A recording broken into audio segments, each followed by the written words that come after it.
kaca lale lar singgi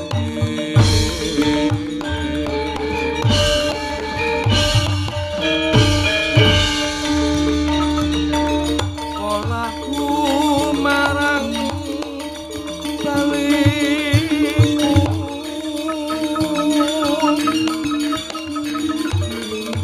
dem setan perkasa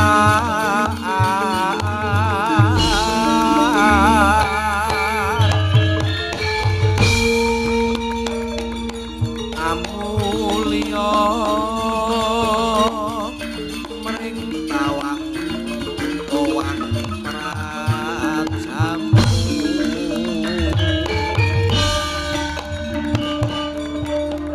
iblis yo kari karang kolhu bale kola bale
Sari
namastupa namasida Ilahing awek namastupa namasida awek namastupa namasida Ilahing awek namastupa namasida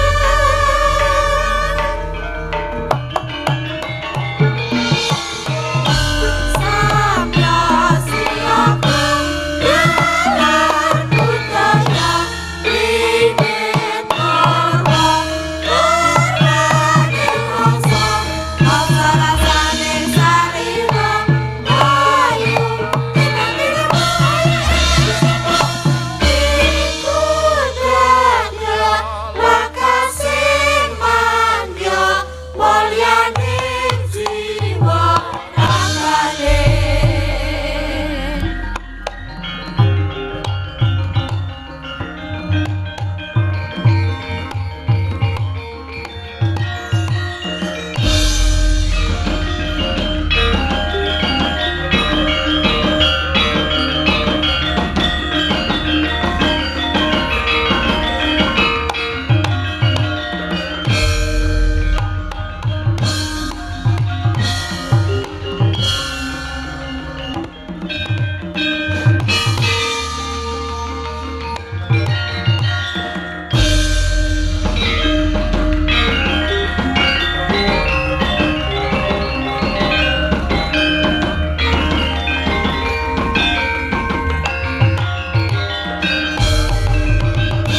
kiring kula kapara risang amrembeng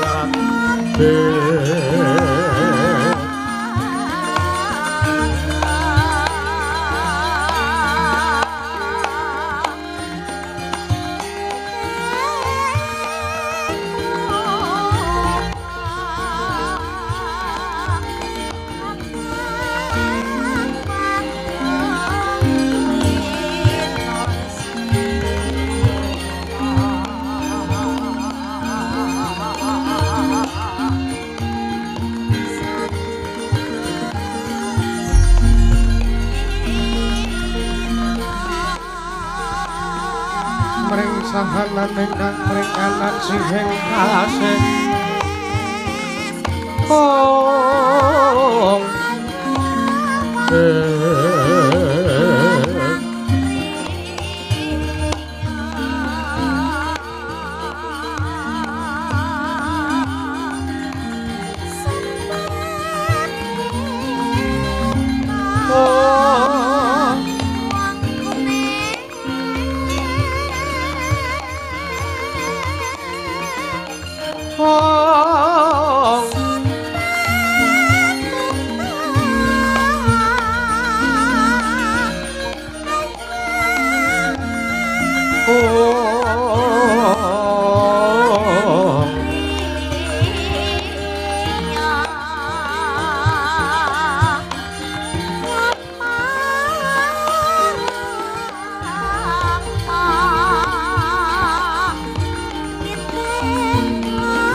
Wilang awit namastu purnomo sidrep awit namastu silat mriwiwang jagat karono sirang mondo kami sisaning bisana sono sinawulang ning kula pestu maksih lestantun lambahing Buddha jinantur tutur katela tura tulak mira rating paradya winursita ngupama prameng niskara karantadya tumiying jaman purwa mangke tekap pasananing gebita tawung renggeng pralambang matumpa-tumpa marmo panggung manggeng panggunggung sang purwengkata sekebyar dumadining wayang purwa purwakaning kondolinan runtuting basa dumeng krungu sura sesiri narasaya karaos mulacari urang rasa wani wuruhing diri rasa rumangsa rumangsani lur jalma inukaca jarweh urusna kucing carita lo becik wis gemelar jroning pangkene ranjaya Gusti amrisani pagelaran inggih purwa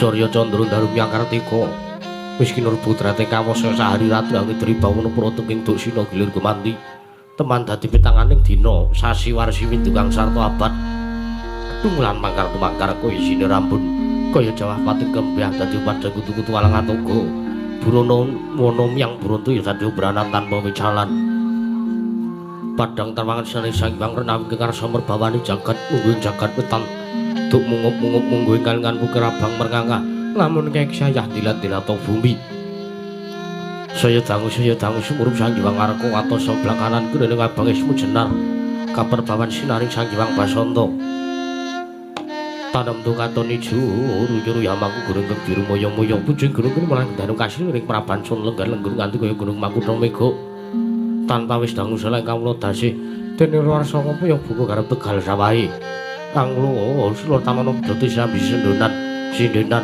mikul karo lungune angkiring raja kayane sawane ana pirembagan Samarawangi Sang Hyang Arka sedang isa inggil wis katon melok sinaring jagat dening kiblat papat lor widul wetan kulon sinaring jagat kang sami rebut yada rebut ijo rebut kukuwung parentri tatan wonten ingkang amadhani kukuwung ing praja negaring Dwarawati ya negaring Dwaraka nun inggih gari 100 tananto 1000 jangkep tinega krana negaring Dwarawati ing Dwaraka ing jenggala man dumadi saking puluh-puluh bebanjaran sinasapan kaya benawi tinampi ombak samudra birangalang kang tanpa wagut pegating kemaninggal kapantuk urut Cakrawala wane-wane cekreng wisik saweneh kineping jurang cara kinepung guwa serung kinarya suswing peksi lawet lan sarang burung wonten ugi pasisiran tersastra jembar kebekaning pasir gumelaring garis pinggir tanem tuhang rembuyu kaya royo karangkitin royo-royo ning klompok bawi subur wasit termapur satengah tinandur pangkar-tumangkar kawriyan dadi gunung-gunung bepanjang rangsang langit lenggak-lenggak lambe pinjil saking sendang-sendang ning tirtani ilene pinara para mlaine trampi wadhuk binentung bentuk kinarya ileni sawah yang pategalaning nara kesemu lokal pangling taten basa datan ana bumi sak cengkeng selo sedoti nanduran kang kurang kapipante utara Sri Dewaning Bugo anggelar pasabinan Yayah Rukmi sare kang pinangka Pratiwi pategalan Goplo Wijaya ingkang rembuyu gegodhongane ambek kowe nganti kaya manglu-manglu wit-witane polo kapendhem polo kasimpar polo gumantung sadotan kuciwa cinawi tulang kang maweh sarasaning diri ing-ing raja kaya iwen sansaya ngrembaka lamun mangaglaring mangunan lamun wanci sarep surya samya mulih marang kandange dhewe-dhewe datan ana carane kandhang granceng palang labet tebih saking tindak dursana cuti samya sayek saka kaptiang kari luring rusa bangsa tuwin negari Dwarawati ing Dwaraka wono bange gunung agung ririk sama lestari runtumurun rah tumerah sada dadi uruk-urukane lingkungan langkung-langkung lamun tinali disampun-sampun disanggeman sepen tebih saking tindasan sesinan saya wada winodananing mung sinamatan daya dinayan suwiji-wiji semapan sejatine jajiban kepinuji temah mawujud manunggaling cipta rasa karsa babar karya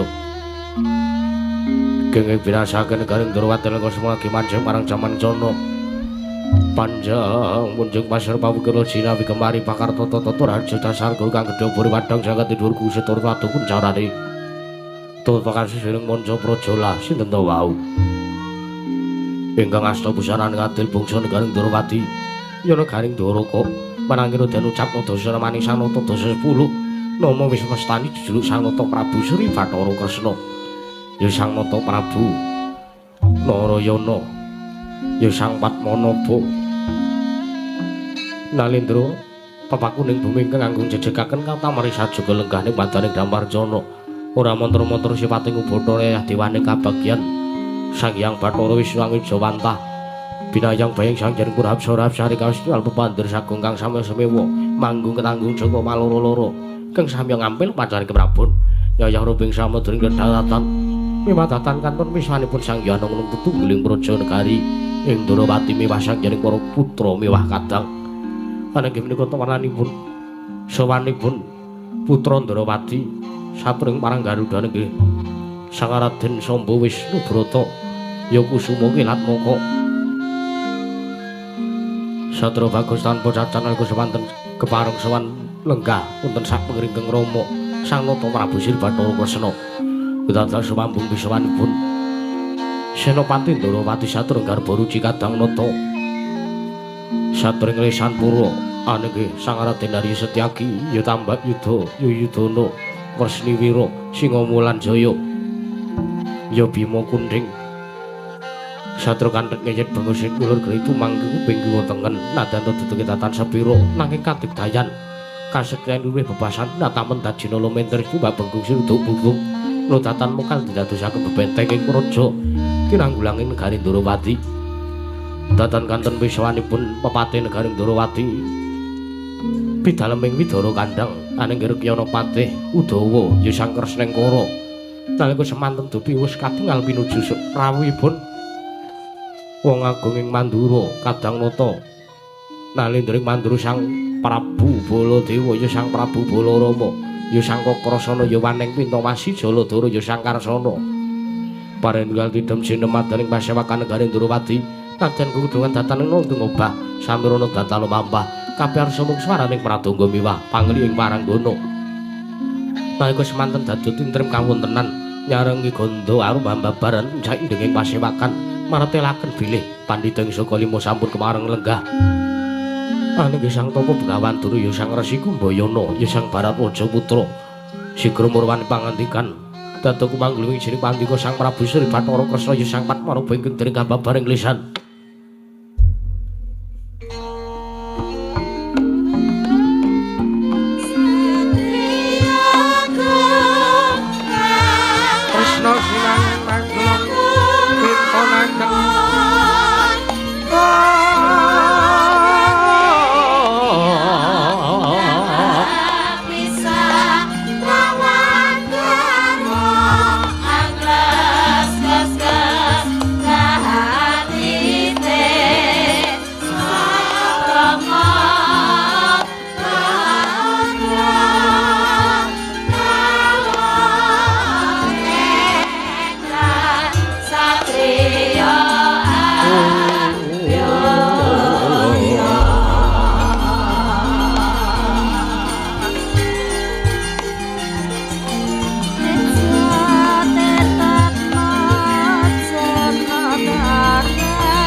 Sirtina ning pasewakan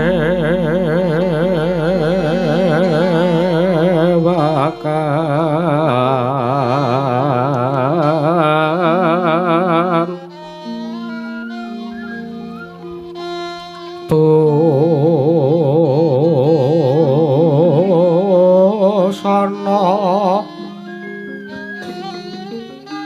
maneka warna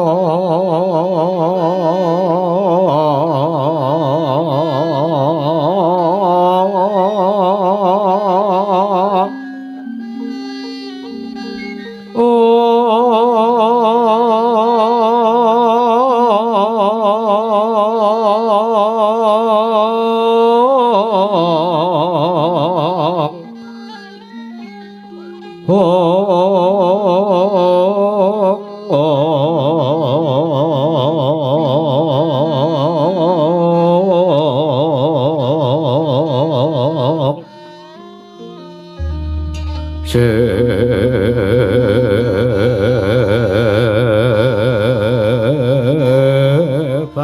petek Udyono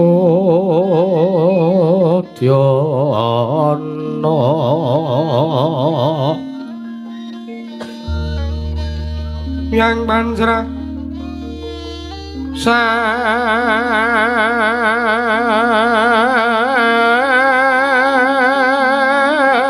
Warokwa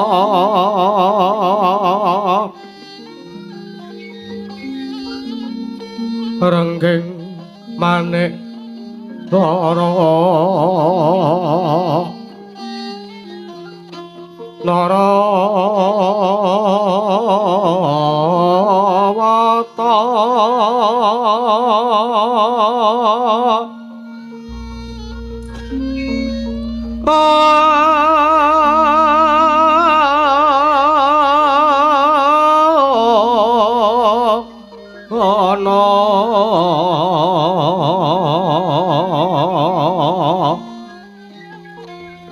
Obro Prabanya kang sumerat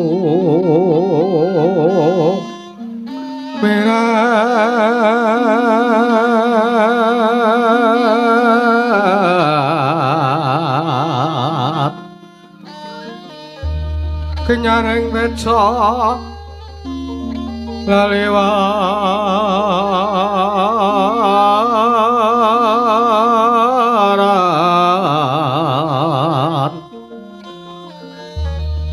let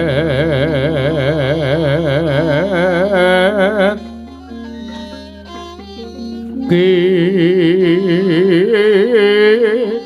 laci sireng adit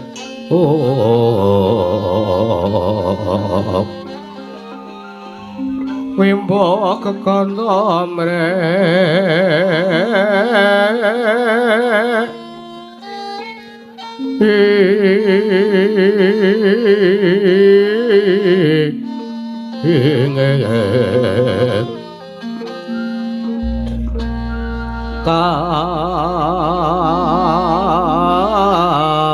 katiupeng maruta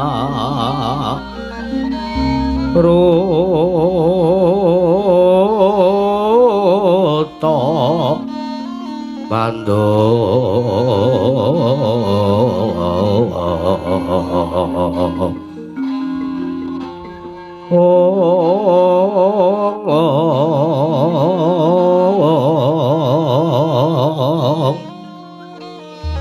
saparan mangambar kongas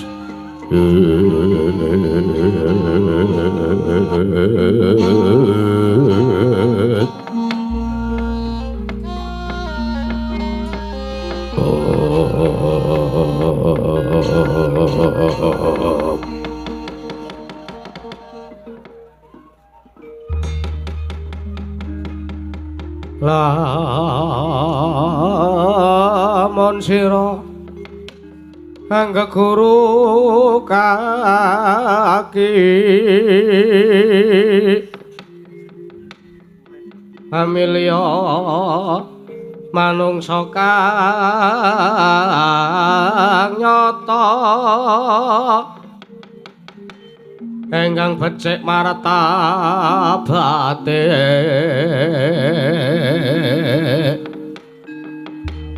sarta kawruhing hukum kang ibadah lan rangi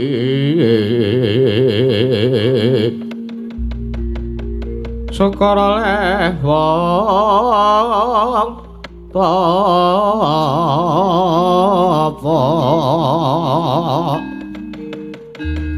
nanging was amunggol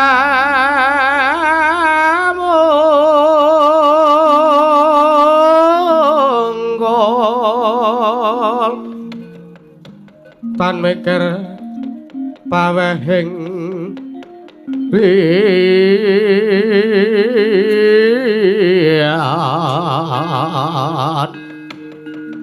iku pantes kuranana kaki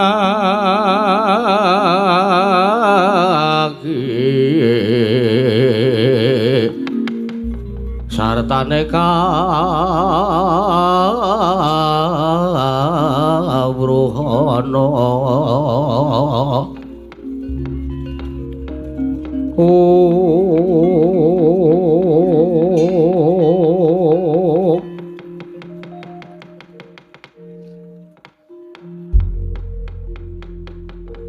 Niwang Agung muga tansah ngayomi marang Praja Ndrawati sak isine.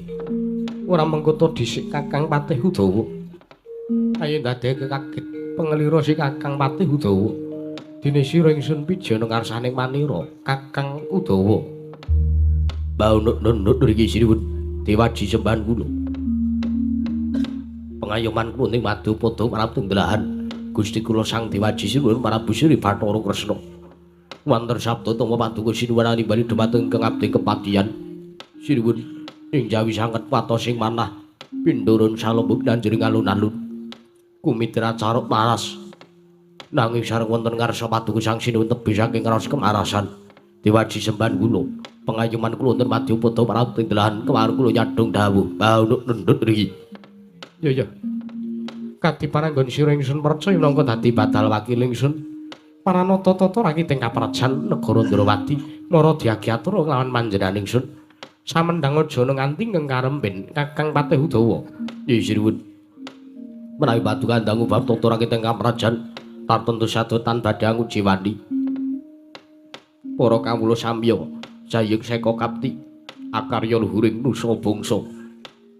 Tuwin negaring Ndrawati mendhaipun para prajurit ing boten kendhat anggenya sami gegladhen ulah kridane kaperang. Sawanji-wanji praja paduka tempu marang muka tarten boten badhe kepok kanca paduka Gusti kula Sang Nata sinuwun Prabu Sri Bathara Kresna. Banun ingkang abdi kepatihan remuk kasawara putung semonggo kabandhem ndo sinuwun. Kawula nut iki. Gawe bombong gawe mawar menggaling sun. Teka jangkep kang dadi aturira Kakang Udawa.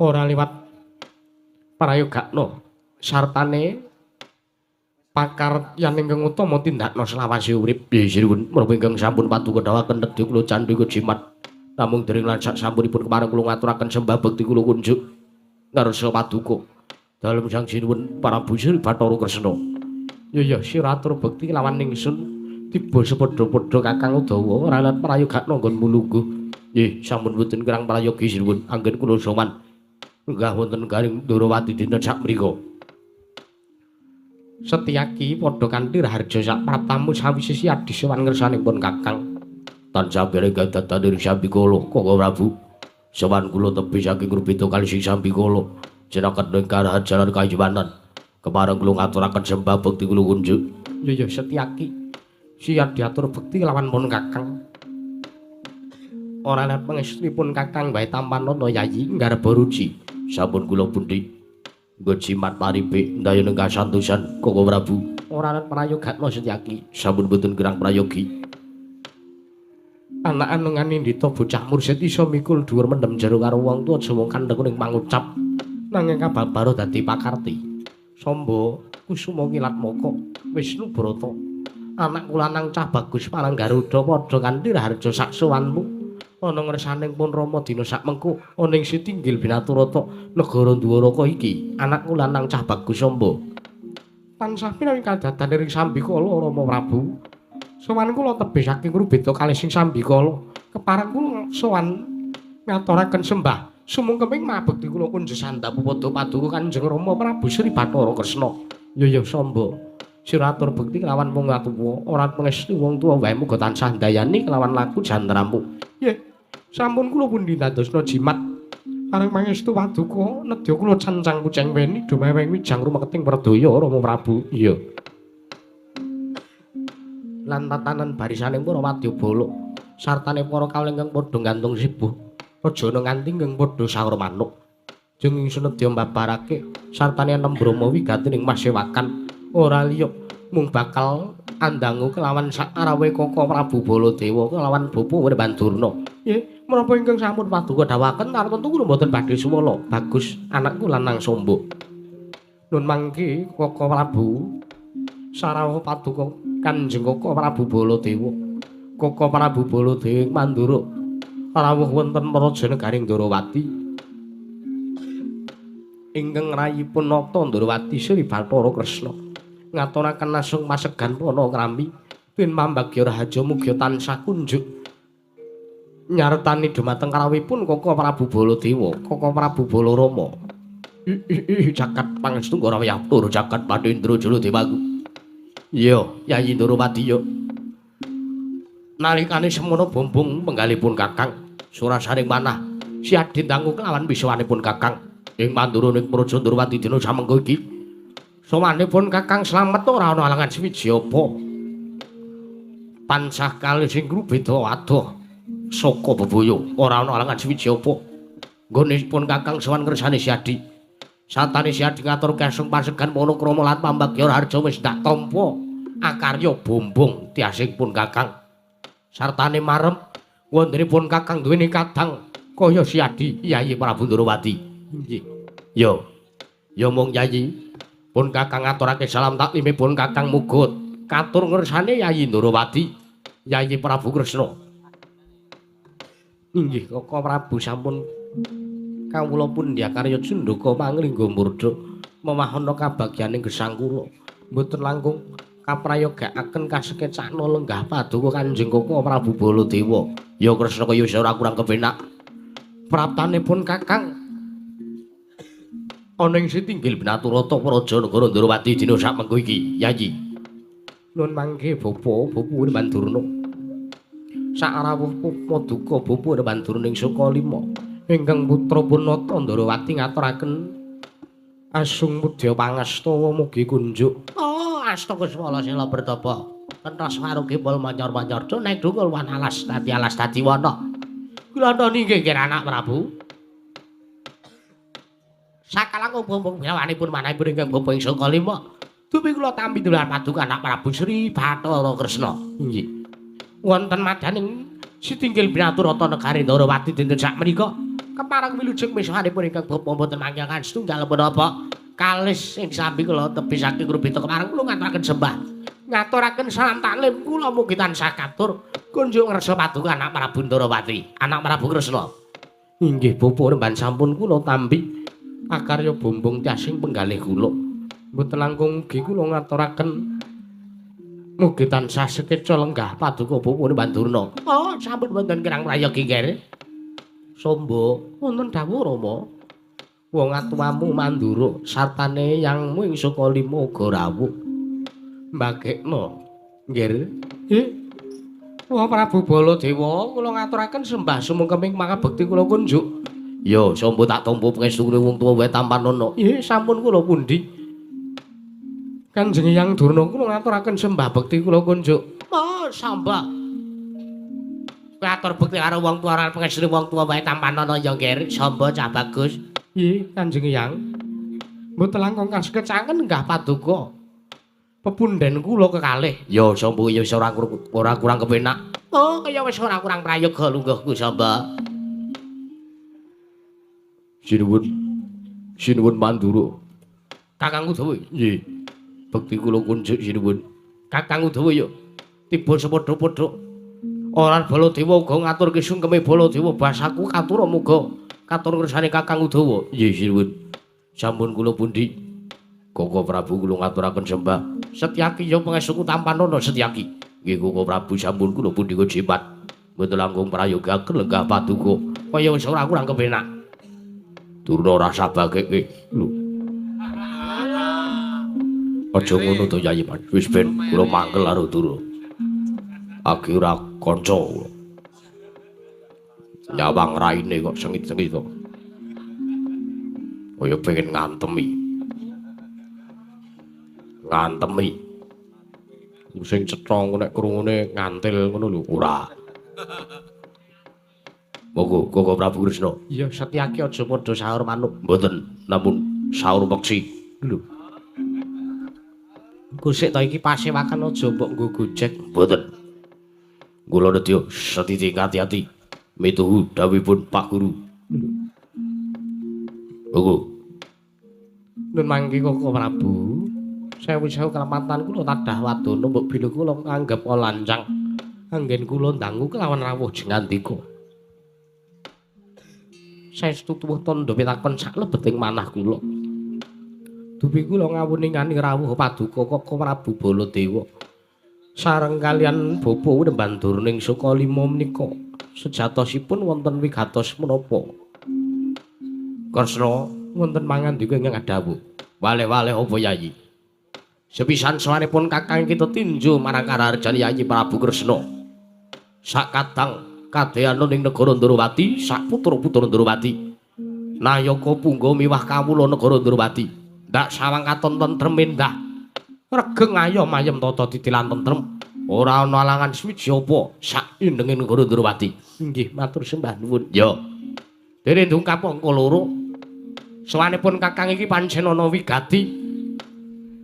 Ana atur saka Yayi Prabu Duryudana sing bakal diaturake ngersani si Adi Ndrawati. Mula kang saka kuwi gandeng meratanipun Kakang ning Prajanegara Ndrawati ki nganthi pini sepuh saka negara Ngastina ya kuwi Bapa Bandurna. Mula kabeh atur ndak pasrahke marang Bapa Bandurna supayane mengko jero ngasi enggok ngatur saka Yayi Prabu Duryudana sing bakal diaturake marang ngersani si Adi. Mula kabeh mono Purbawasisa ngersani Bapa Bandurna. Oh iya.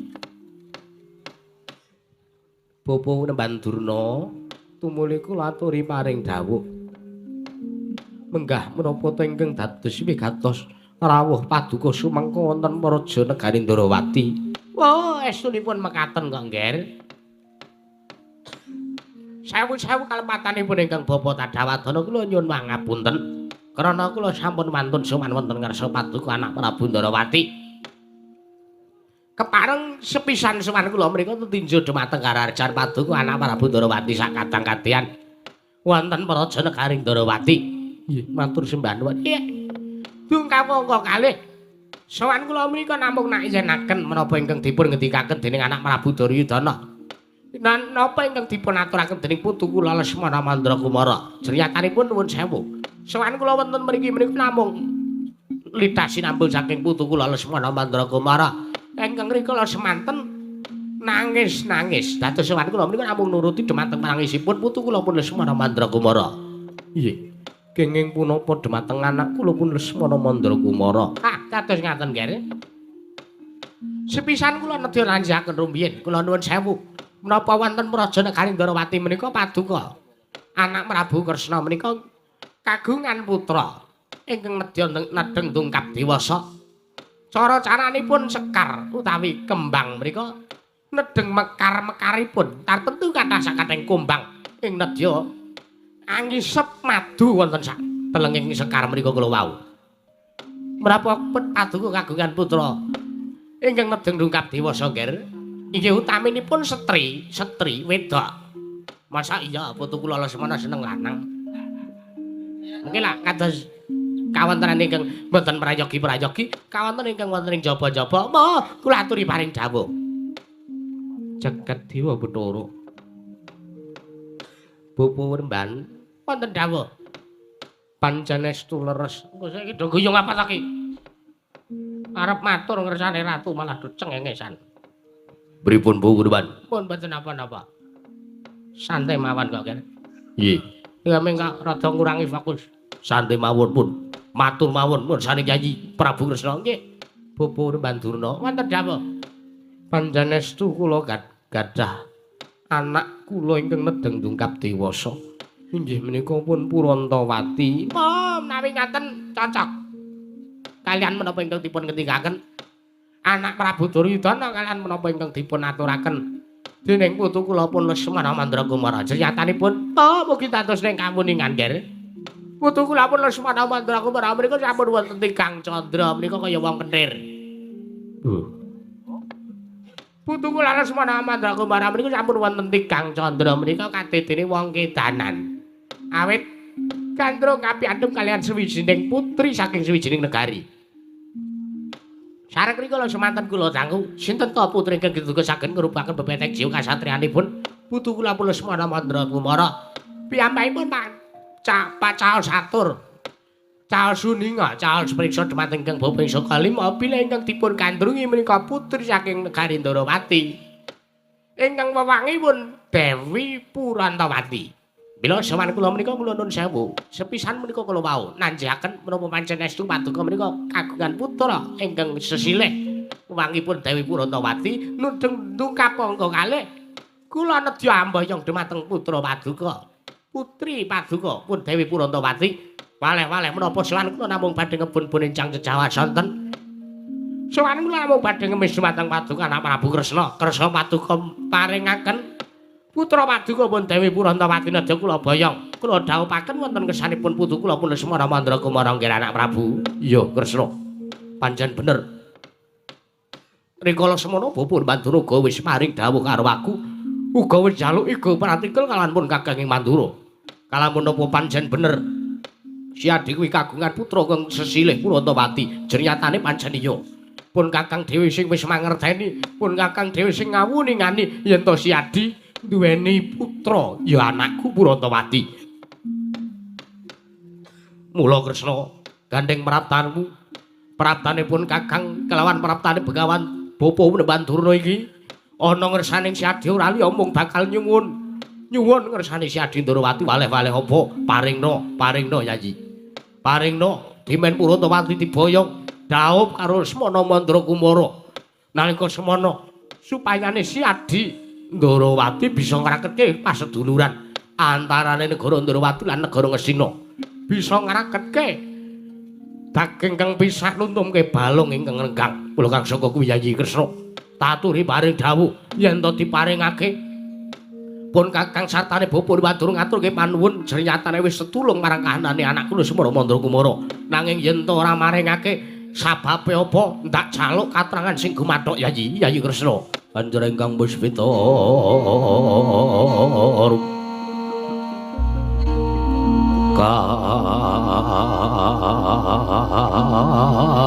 kasilireng samirana mrih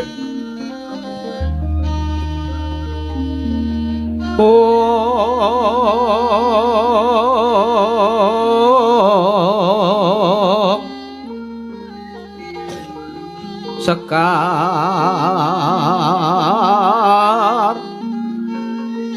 kadung mangambar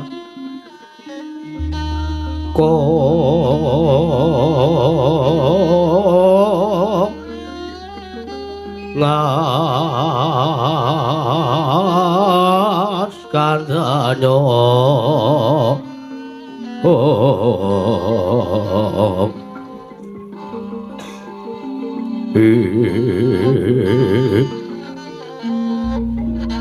maweh rara sertaning driya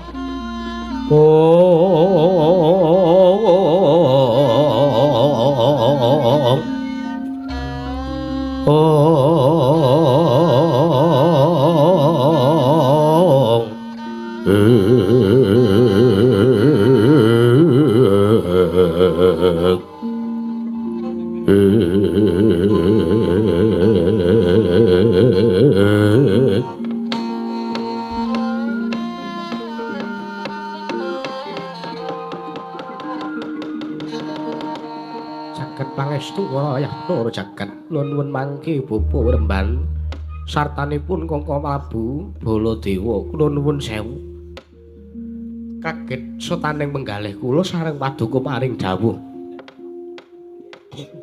bilih rawuh paduka Bapa Remban Durna sareng kaliyan Kangka Prabu Baladewa menika nedya ambayong dhumateng anak kula pun Purantawati kula nuwun sewu. Mboten kok ateges kula mboten ngeparengaken sartanipun mboten kok ateges kula mboten nayogyani dumateng menapa ingkang dipun pikajengaken anak kula pun Lesmana Mandra Kumara. Nanging sak mangke kedah wonten petangan ingkang ganep saking antawisipun tiyang sepuhipun calon temanten putri kaliyan tiyang sepuhipun calon temanten kakung menika kedah wonten tanganipun. Mawon mesthine ngaten, mesthine kedah ngaten. Mesthine kedah hitungan rumiyin. Niku mengke ajeng ewuh pirang dinten? Ajeng ewuh pinten dinten nanggap napa? Mau kedawonten hitungane. Sanes menika bapa mbaningkeng kula mestani. Lho, lajeng napa nggih? Miturut ingkang putra ing Durawati pun Kresna menika tresna menika uruping jiwa ingkang suci. Nggih, tresna menika uruping jiwa ingkang suci. Kula sampun matur mangersa paduka. Bilih samangke supados putra paduka pun Dewi Purantawati menika nedya kula boyong wonten praja negaring Ngastina. Kula dhawuhaken kalih putu kula pun Lesmana Mandrakumara. Ingkang samangke supados saged sarambut saribit kaliyan putu kula pun Lesmana Mandrakumara. Nggih. Pancen bener Yai. Pancen mangkono kang dijangka. Lan pancen kuwi pengangkayané Prabu Duryudana supayane atmajane ya kuwi anak kula Lesmana Mandrakumara bisa dhaup karo atmajane si Adi ya kuwi si Purantawati. Mangke rumiyin bapa petangan kula gegaranipun tiyang tresna menika setunggal sanes bondo ingkang angka kalih sanes rupa. Lah nggih mula niku to.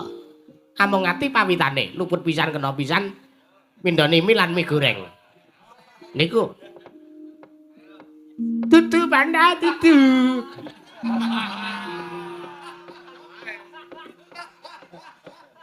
Wah. Barang wis sehat terus potongan.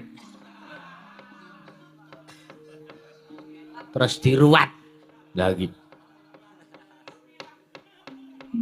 Menika tresna menika urupipun jiwa ingkang suci. Menika jumbuh tukul saking penggalipun piyambak-piyambak. Antawisipun calon temanten putri lan calon temanten kakung.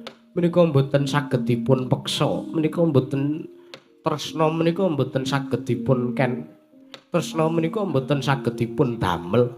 Nanging kula ambali sepisan malih tresna menika uruping jiwa kang suci. Kula nuwun sewu menawi sakmangke Lesmana tresna kaliyan anak kula pun Purantawati nanging anak kula pun Purantawati mboten tresna kaliyan Lesmana menika mangke mboten prayogi dadosanipun menika mangke naminipun lelampanipun wonten tetembungan keplok tangan sisih tartentu mboten saged mungel. Nek miturut kula nek keplok tangan sisih ora iso muni mengke sing sisih tangan kula. Lho, mboten saged mekaten Bapak Urban. Jenyatanipun kula menika minangka tiyang sepuh namung saged nuruti dumateng menapa ingkang dados krenteking atinipun anak kula pun Purantawati. Tartentu ing sakmangke kula piyambak ingkang nedya nanting dumateng anak kula pun Purantawati supados saged cetha aturipun anak kula pun Purantawati menapa purun menapa mboten dipun dhaup dening Lesmana. Nuwun sewu. Nah miturut kula kok nek ajeng etungan tresna ngoten niku kok ruwet. Etungan wong rabi niku ruwet. Ning miturutipun Begawan Durning Sokalima menika wonten cara tersendiri kok, Ken. Duh, menapa? Menika sepisan kedah nentokaken weton. Niku. Nggih, niku diitung. Wetone putra paduka pun Purantawati dina napa? Mengke diitung kalih wetonipun putu kula pun Lesmana Mandrakumara. Mengke nek misale diitung tiba 4, tiba 9, tiba 23. Niku ing samangke badhe nuwuhaken katentreman antawisipun Lesmana kaliyan Purantawati. Nggih, nanging kula nuwun sewu.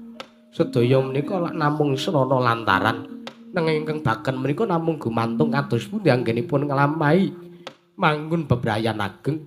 Kula nuwun sewu menawi petangan kula tiyang tresna menika sanes bondo sanes rupa nanging ingkang sepisan menika karep utawi niat nggih menawi tiyang kakung lan tiyang putri sampun wonten karep ingkang cocok lan mathuk nedya kepingin mangun bebrayan ageng selawasing gesang menika ing sakmangke kantun sarana ingkang angka kalih.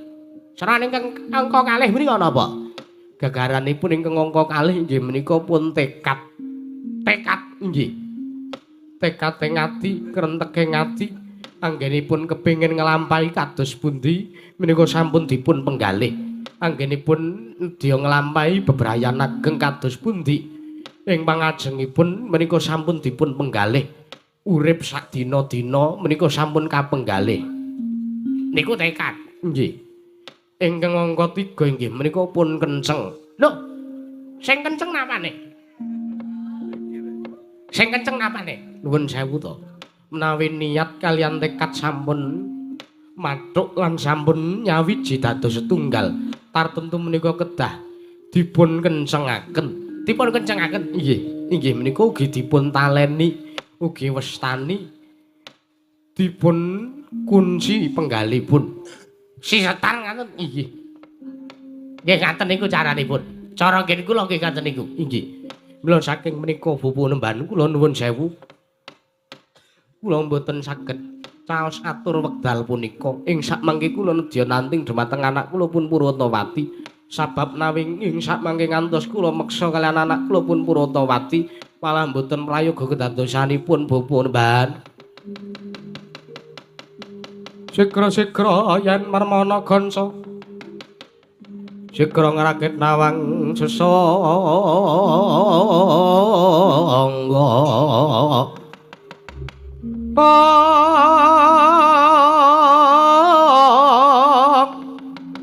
Nalendra mbek marwa sing sangga gumulung katri gumulung mangrompak ing wadya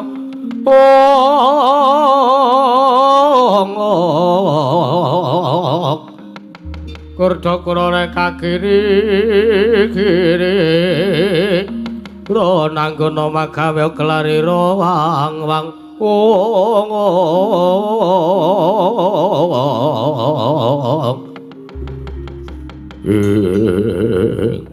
Ide madane kawontenan Pasewakan negaring Durawati aku semanten dados titih madane kawontenan datan wonten gudhangan ingkang ngobah samira datan mampawit kaperbawan Sang Nata Durawati Sang Prabu Sri Bathara Kresna kanggo semanten legeng nganti kaya marati monggolek kencana kasaruke kenjaba pihak karsa keping purku wasiban bono amuk apa to kadadi darunane ora ana mancan ingkang medal saka rangkeng gajah medhun saka wantira kejawi amung sawanipun tulisan saking Karang Tumaritis atmajanipun atmaja wragil sangkil ora Semar Badrana nggih sangkil ora Bagong Perpepe ya pindosa temetar kang samya mulat mangrombeng para kawula kancana daya piyak-piyak jaluk dalan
Sinongwati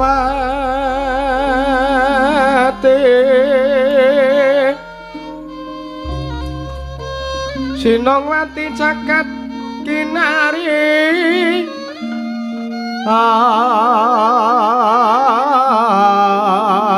among mbak ngumembak mbak ing samudra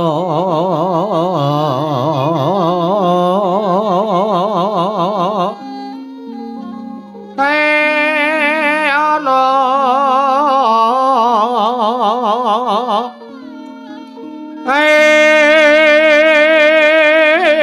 ana bali lumut ambra ganggang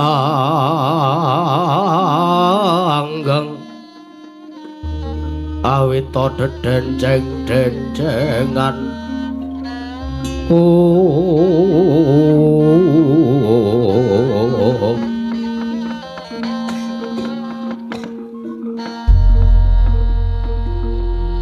Yo biyo nah padahal mangkel aku ana kawan Bagong apa lho Bagong nun sapa iki lho teko-teko kok nesu-nesu wah lali nek wis tekan ora krasa Sinuwun Ndarawati ngapunten nggih Sinuwun iya ngopo kok teko-teko kok muring-muring kaya ngono kula niku mangkel Sinuwun mangkel sebabe wah niki wajeng mangkat teng mriki niku kula padu ro garang sik. Lho, padu perkara apa? Perkara rek. Lho. Kula ajeng mangkat mriki kok kula goleki rek kula ora ana. Wah, disak garang jebule. Mongko pun kelong agak. Jan nglarake ati mula kula tekan mriki ya telat. Kula kebagian saron nomor 3. Iya. Ora apa-apa, nggih. Neng pon kula ijali kok sinuwun. Iya, ora dadi ngopo nggih. Ngapunten nggih sinuwun. Wajan kula ki angger mambu. Wong udut murah ki ngenten iki. Lho. Lah kok teko-teko lok iki apa to keraton kok ambune hits. Ora kena ngono kuwi Bagong. Wah, mboten napa-napa. Padha kanthi slamet tekamu. Wilujeng pangastunipun. Sinuwun Ndarawati ngapunten Radi Watuk. Iya. Wah, karang iki usume.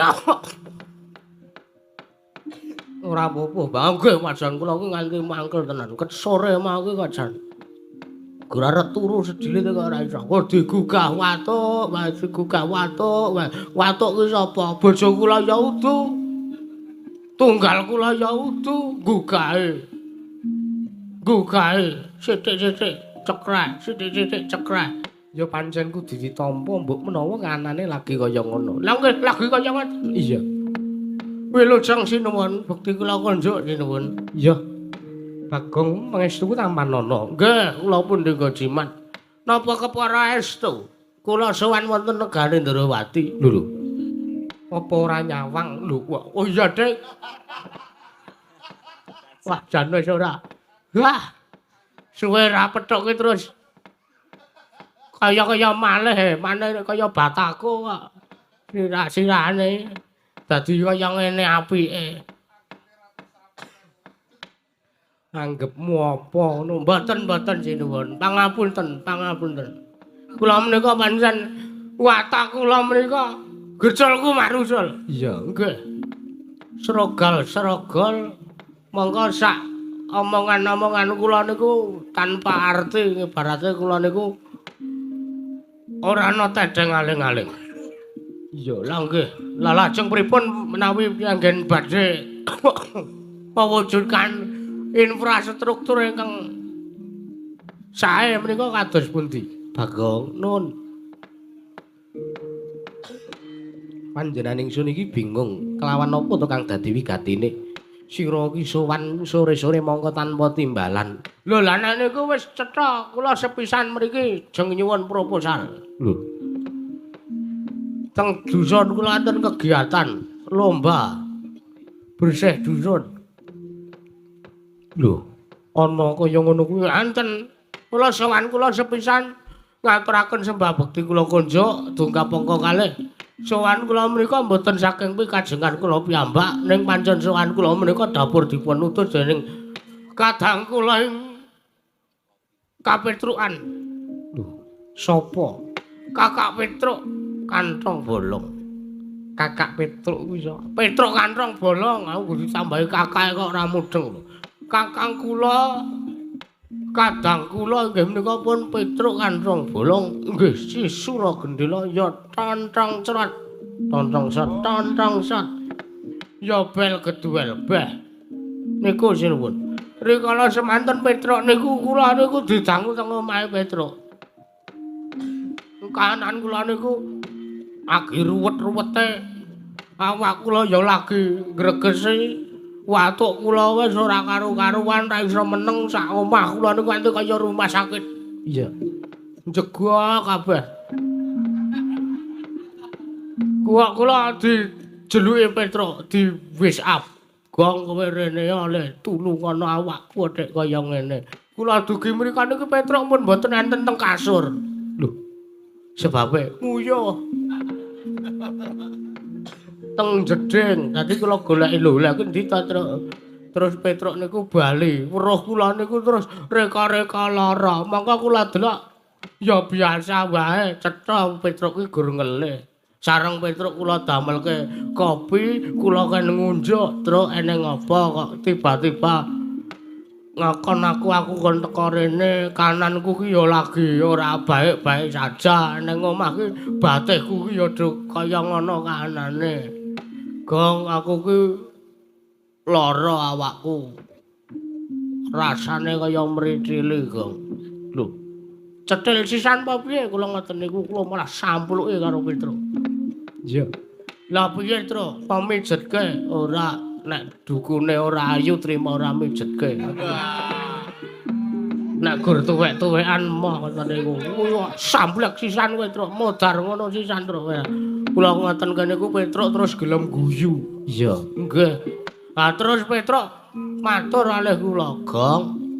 Aku lara ki jane ora kok merga imunitas tubuhku sing ora kuat ngadepi kahanan pacoban sing saya abot ki babar pisan ora ning merga pancen aku kaya ngene iki aku lara iki merga nalikane dhisik ana sing tau janji karo Petruk. Aku tau dijanjeni ning seprene mung dadi unit tok urung kasembatan. Lho. Lah sapa, Truk? Aku tak krungu sapa sing tau janji karo kowe. Janjani apa karo kowe atek ora disembadani, atek kali kebangetan trimen. Tak bukake korine, tak dodoke lawange, tak kinange gambir karo suruwe. Lho.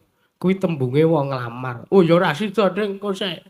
Dereng tekan ngriku. Ha Petruk ngoten iki. Aku dhisik tau dijanjeni jaman nalikane pustaka Jamus kelima sada karo senjata cakra ilang. Aku tau dijanjeni karo Sinuwun Ndorowati merga dhisik ana sayembara. Nek sing iso nemokke nek wedok dipek anak ning nek lenang dirabekke. Pamila saking menika Petruk nuta kalih sampeyan sinuwun. Nuwun sewu lho niki. Mboten kula kok ateges ngundak-undaki pawarta. Iya. Merga sakniki niku enten perkembangan berita niku lho. Apa? Undhaking pawarta. Contone teng kidul dusun ana kabar ana ula gedene sak jempol. Kabar tekan tengah dusun ana ula gedene sak lengen. Kabar tekan lor dusun ana ula gedene sak glugu. Kabar karo kasunyatan pun mboten padha. Mula saking menika kula niki arep ngaturke napa enten-enten lho kula prasaja blakutang terus tegang terang. Blakutang terus terang. Blak utang terus terang. Kula matur kalih sinuwun Ndarawati ben mengke mboten enten tetembungan hoax. Iya Bagong, hoax. Nggih, sampeyan rasah nirokke wagu. Ratu kok muni hoax. Niku, mula sowan kula waleh-waleh napa? Gandeng Petruk pun cethak. Ngoten niku niki janjine Petruk ajeng ditagih kalih sampean. Sampean tau tate janji napa kalih Petruk? Cobi kula tak mireng dawuh sinuwun. Jagat pangestu karo Ndara jagat Bagong. Nun. Pancen nyata aku nalika semana janji kelawan Petruk. Duwe punagi kelawan Petruk kan rong bolong. Nggih, napa niku? Yen to sapa sing bisa nemokake pustaka Jamusmi ang jimat Kalimasada nalikane dicolong karo Dewi Mustaka Weni, yen to lenang tak dhaupke karo Atmajaningsun, nanging yen to putri ndak pek anak. Lah mula niku Gandeng Petruk niku lenang nuwun sewu, masa Petruk kaya ngoten wedok. Petruk cetha lanang kaya gelo trukul ning irung barang kok. Mila kula cobi jenengan ajeng ngrabekke Petruk mboten. Mengko dhisik Bagong. Panjenenganingsun bingung. Lho. Bingung sebabe pripun?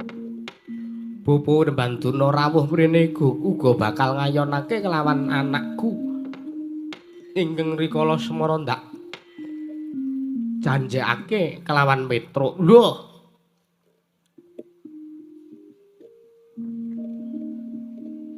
Do teko mriki to niki? Iya. Nggawa gula teh mboten.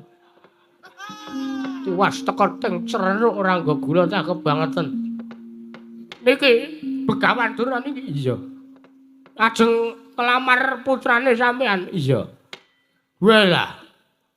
Lah ajeng dingge napa? Wong niki niku pun dijarane. Aku nek kae wong malah ngrekoso. Oh, Bagong ora kurang ajar kowe. Aku sowanku mrene iki nglamarke kelawan putuku Lesmana Mandrakumara. Ora ngaten to. Wah ya wis. Sing cetha ngendikane iki dadi men ora salah paham.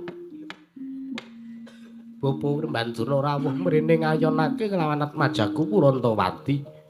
Bakal didhauke dening anakku Lesmana Mandrakumara. Sinuwun. Tak rada maju ndak krungu sing kawogan. Iya.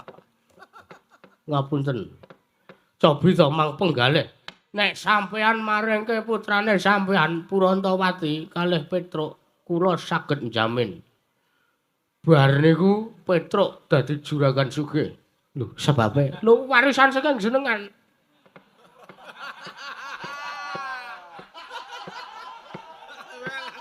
Kowe ora edan lho kowe. Ora edan anggepmu apa? Mboten to maksude niku ngeten Petruk niku arep disawang tata lair jan kere. Ning batin niku ora duwe apa-apa. Ning batin niku teng pedukuhan kula, teng Arang Tumaritis niku Petruk niku mandor lho sinuwun. Cobi to mangko galih. Petruk niku nek ditaker kesugihane karo Lesmana Mandrakumara, nuwun sewu, mboten enten apa-apane Lesmana niku. Pancen nyata bener Lesmana niku bagus. Lesmana niku sugih cetha putra ratu negara Ngastina, gong binantara pinunjuling apa-apa. Ning napa sampean tau weruh anak ratu kok golek kodhok? Napa sampean tau weruh? Coba anak ratu kok buka tambal ban.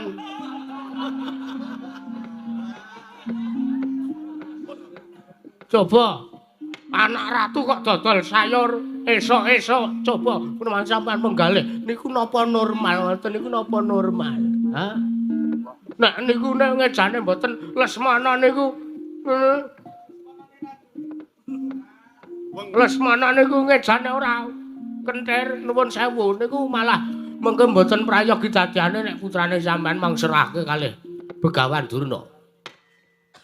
Tur nuwun sewu sampean nek ya mesti wis pirsa dhewe. Lesmana ki bola-bali arep gayuh wanita mbok sapa wae pisan to nek wis ana sing kasembatan mangkethok ilat kula. Ora ana. Nalikane arep gayuh Dewi pergi mati, pergi wa. Kalah kali Ndara Gatotkaca. Nalikane arep gayuh Ndara Sri Kandi kalah karo Ndara Janaka. Kalah sakabehane. Coba niki mengke nek ngasih duel kalah karo Petruk sini. Mulane nek sampean maringke ingkang putra pun Dewi Purantawati alih Petruk mengke malah seneng uripe. Najan to Petruk niku ora duwe apa-apa, sing penting bahagia. Lho cobi to, Petruk niku dagelan kondang. Ya, sak bintang tamu nek mboten tigang yuta mboten purun Petruk niku. Ngarane kaya kurang-kurange jatah rokok sak slop lho, kurang pripun. Petruk niku ning emane niku. Nek sampean nganti maring kene Begawan Durna, gelo sing getun sampean dhewe. Cobi Mang Penggalih. Petruk niku sugih ning luwih sugih Petruk Mbang Lesmana sinipun. Dunaya panalinganira lumajaring ratri. Nenenggak sangkanira kapisanan.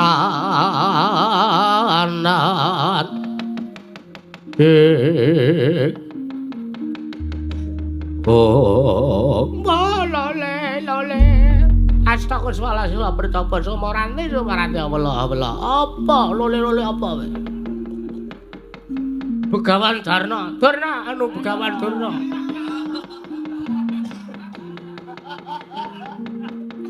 Methuke leh kula.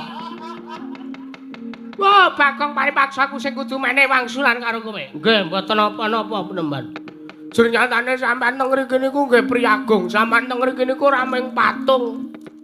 Sampean teng mriki niku ya wong, dadi sampean ya bebas berpendapat napa-napa niku sampean bebas. Oh, sajak gawe lara atiku krungu aturmu karo ngersani anak Prabu Ndarawati.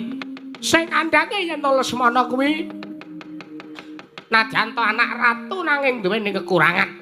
Najan to anak ratu nanging duweni ciri gethek. Kowe muni apa mau Bagong to? Kowe muni apa? Cobi to. Kula niku namung muni sak nyatane Lesmana niku kentir tenan apa ora? Hah? Lesmana niku kentir tenan apa? Heeh. Lho, lah kene. Kene sampean ra trima. Nek ora samestine kowe matur nursane anak Prabu Ndarawati, mergo iki dipriksani piyayu kes semene ambane. Lingsem yen to ngasih piyayi semene ambane padha ngerti yen to Lesmana duweni watak kang kaya mangkono. Lho, nuwun sewu, Lesmana kentir niku ra mung didelok wong kene-kene tok. Ning Lesmana kentir niku pun tekan mancanegara. Cobi sampean Penggalih.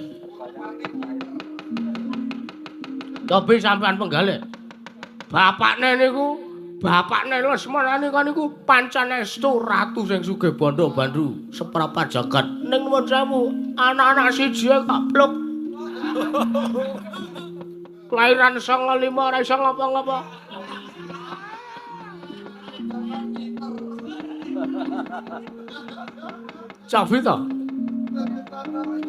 Sabi Prabu Duryudana ratu sugih bondo-bandu kok sing ditabuh siter.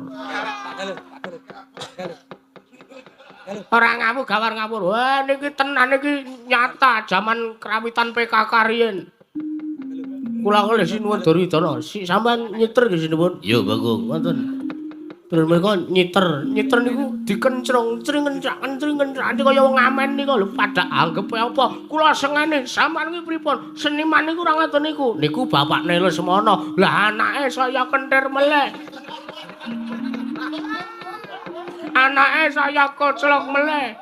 Nek sampean arep ngerti coba saiki to. Lesmana niku pendak-pendak sore mengiriti wong wedok. Kathoke cendhek-cendhek dhuwur jengkul. Digawa teng kesatrian. Terus lampu nep dinep kowe lawange terus swara lagu stuk. Wow, si gundule atos ngoten niku barang niku. Terus ombak, wah, sampean iki ora tau ngerti kahanane putune sampean kok, Mbah. Ning Purantawati mesti nek digawa daup karo Lesmana Mandrakamana mesti bakal iso urip tentrem tiasing bagya mulya. Urung karuan. Urung karuan. Sing nggo garan Lesmana apa, ha? Sing nggo garan Lesmana apa? Sugih. Bagus, bagus. Lesmana ki bagus ya ning ora tau sikatan.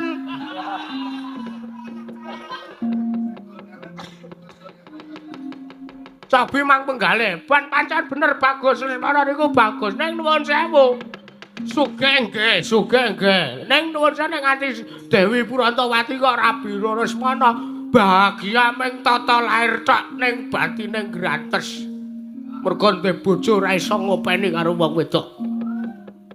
Ning nek kalih Petruk arep ora ndek apa-apa, ning nek saben dina mesem guyu, lah niku bakal mewujudkan keluarga ingkang sakinah mawaddah warahmah. Amin.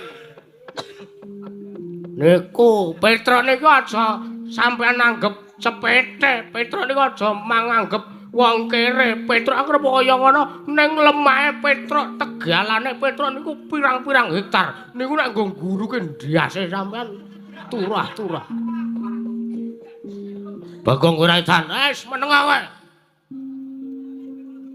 Lho, kowe wani karo Nata Mandura. Wani apamu sing tak wedeni? Tuwa aku mbangane kowe. Arep kualat ora iso, meneng. Ora meneng ah, jejele kaos kaki kowe. Wedan. Lah kok dadi ngewel kowe. Oh, pendeli kowe. Aja ngono kuwi kowe. Wah, edan. Lah kok pono kawane kok ndrawasi kaya ngene, ndrawasi. Lah sampean ra trima apa piye nek kula ngelek-elek Lesmana? Oh, mesti aku ra trimake. Kowe kudu bali, ora sang ayonke karo Purantawati. Kowe kalah dhisik karo Begawadura. Bagong kowe kalah dhisik kowe bali wae. Kowe bali wae matur karo Petruk. Ora sang ngayonke Purantawati sarep rabi karo Lesmana. Purantawati wis arep rabi karo Lesmana. Kowe bali wae. Sik, sabar. Iki tak matur karo Sinuwun Kresna. Kula purun bali ning kula nyuwun ijol nyawane Petruk. Lho, lire piye? Lah mergo niki wau Petruk mun omong, "Gong nek ngasi kowe bali rene ora karo Purantawati, aku tak trima gantung nang wit kacang." Ngoten niku. Coba arep piye?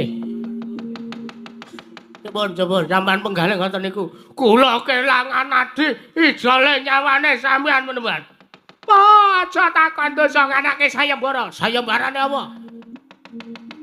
Ngasi kowe iso ngalahke kelawan Begawadura. Aja takon dosa. Petruk kakon rabi karo Purantawati. Dadi ngasi kowe iso nglangkahi kuwatane Senopati Darawati. Bagong. Dipun, Jo aku. ya ora sida nyilih kok. Ora iso. Aku gak melu-melu. Walah. Ngasi sampean iso nglangkahi kuwandane Bagong, aja takon dosa. Purantawati dek Lesmana metu jabawang.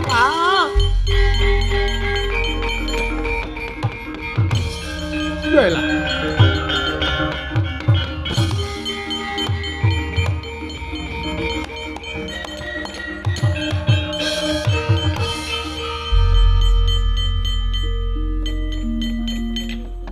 Agene iki kok gamping.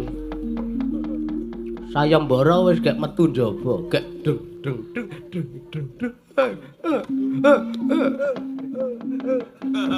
Limbukan.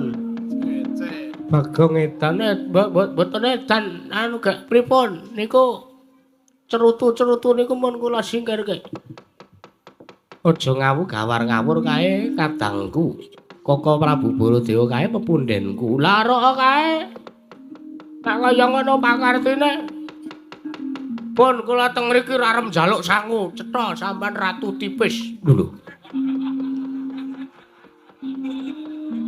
Kok sak geleme dhewe kaya ngono. Coba to. Reti kula nyenuk ngeten iki niku jangan terus sampean Bagong iki nggo tuku raketang sak lencer.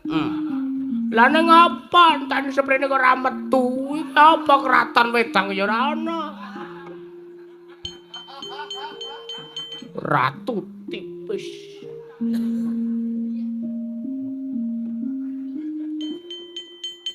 Apa wae? Ora apa-apa. Gede to ra? Nggawa. Njaluk Lho. Pira? 300 wae. Susune tak balekke. Tenan iki. Tenan. Wis to, kene. Tenan iki. Tenan wis ora percaya karo aku. Kowe iki wis kancaku suwe lho. Yo. Ah wis ngono. Edan Panakawan Bagong Setyaki. Mboten dawuh. Marata diake maju. Nggih, wis paten dawuh kok ora. Sing sayo sing rukun Rata royong nyambut gawe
Mboten dawuh. Babar pisan. Aja ngasi mengko ana regejekan antaraning Praja Ndarawati antarane Wadyabala Ndarawati lan para Sata Kurawa. Keparengipun. Tentremna kahanan Praja Ndarawati jenenging Sanadya kondur medhaton bubarna kang padha sibuk. Nggih, ngestaken dawuh. Kepareng pamit madal wasilan Koko Prabu. Lajeng kula kadhawuhan menapa sinuwun? Kakang Udawa babar pisan bubarna kang padha sibuk. Ingsun kondur medhaton Nggih, yun pamit madal wasilan. ngati-ati aja kaya bocah cilik. Kowe isa ora ana dawuh maneh Kakang Udawa. Purna gatining marangkilan. Arsa sangata kundur daton juk saking dampar kisono. Kinapit gampanan gading kadharaken sangjan Purban Jadi manggung tanggung Jaka Pak loro-loro ingkang samya ngambil pacaning Prabon kawis saking Mandura tindak nyosang Sri Naranata lamun katon saking Mandura kembiar candere kadya Sang Hyang Surya